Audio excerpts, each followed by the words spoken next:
Hey, it's Danny Jackson with Global Basketball TV, and I'm sitting here with George Toliver, former NBA official, and he's been spending some time with us here at Global Basketball. So you spent 16 years in the NBA as an official, and now you're here with Global for the Summer League. Talk a little bit about what your role is here for this Summer League. Yeah, my primary role here is to help develop and train referees from the NBA, the G League, and we also have FIBA and international referees. They're a part of being here for a period of about 7 to 8 days. We're going to work on some classroom activities where we talk about the fundamentals and mechanics of the game, and then we bring them over to the court and look at and help them assess their performance as well as improve their games. Okay, and so let's start off with just talking about your background in officiating and your time spent in the NBA. You came up in a time where the game was a little bit different in terms of officiating rules and just the overall dynamic of how the game is being called now. Talk about a little bit about the transition from how you called the game back then to how it's being called now. I think the game is really being officiated at the top level the same. What has happened is there's been an evolution of the style of play of basketball at the professional level. It used to be more of physicality and where you had more half-court game. And now with today's athleticism, the game has opened up a lot more where it's faster. You have more big players shooting from the outside. So I think that probably has as much effect from a spectator's standpoint of how they might perceive it's being called different, but there's really no difference from our standpoint. During your time as an official in the NBA, were there any calls that, what was the most complained about call? I think the role of a referee is always that, you know, it's part of the environment is you're going to have a disagreement from either player or coach about a call. And our role really is to do the very, very best that we can and work at a high level and high accuracy. So there's no specific calls that come into mind in terms of application to a game. It's just that in any time somebody might disagree with a call, we go back and spend a lot of time evaluating the work that we do so that we try not to repeat those types of mistakes in future games. Do you think the NBA does a good job of, allowing you all to, making it easier for you all to deal with those type of disputes and like just making the game easier for players and coaches in general? Our training really lends to communication with coaches, communication with players, so that it's effective, efficient, that it's honest, it's straightforward, and the training that we have in place, I certainly believe meets that mark. Okay, and so now you're over here and you're helping to train officials for global basketball, and some of these officials are international officials. What's the biggest difference between calling games internationally and calling games in the NBA? I think the biggest thing right now, well, first of all, understand that it's getting closer together in terms of the rules and the mechanics of the two leagues. The organizations really have partnered well with FIBA and the NBA, so that it's much, much closer and much, much easier for the referees that come in to get a comfortable level where they can work and get the training that can help them, not only what they're doing here, but when they go back to be a better referee. And that's really the goal. Changing the subject here, I did a little research on you, and my research tells me that you are the father of one of the best shooters in the WNBA, Kristi Toliver. Talk about your father-daughter relationship with Kristi. I think I'm very proud, first of all, of what Kristi is doing now as a professional. And I'm very happy that I was a part of the foundation and fundamental part in the beginning.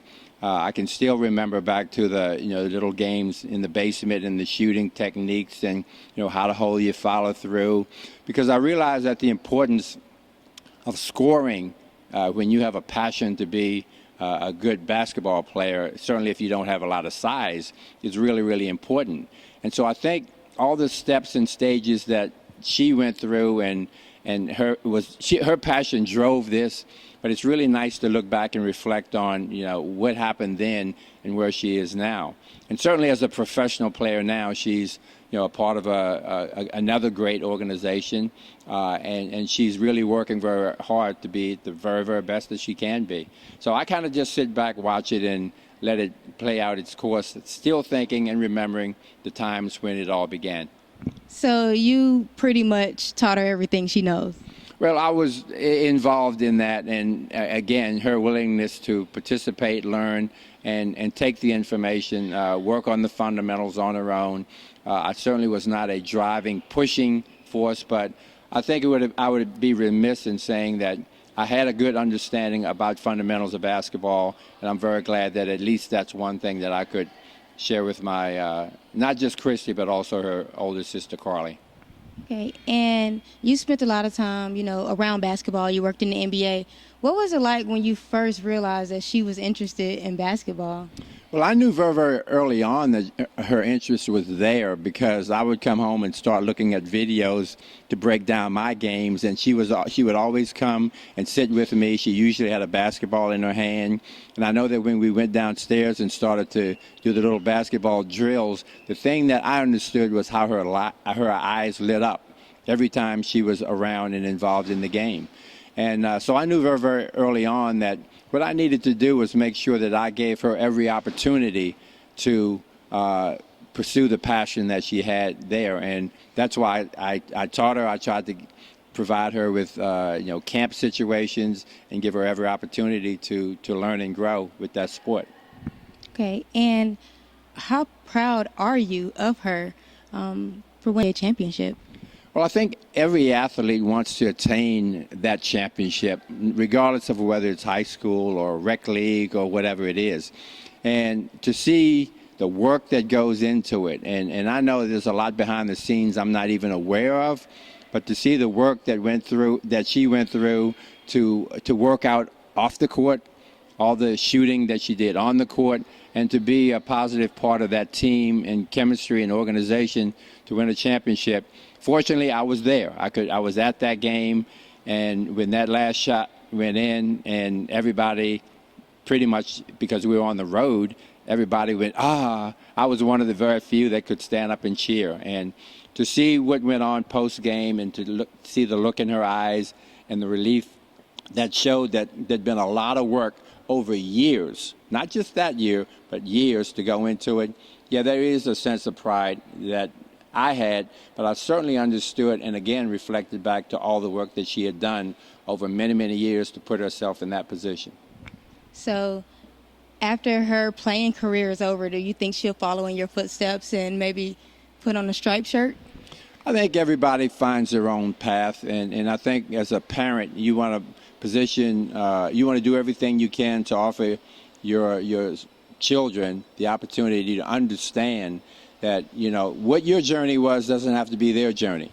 And I think she'll end up somewhere around basketball like I did over the course of my life. I think that's in her. I think that's a passion part of her. But that could be in coaching. That could be as a broadcast announcer. That could be anywhere. But I certainly think she's not going to remove herself very far from basketball.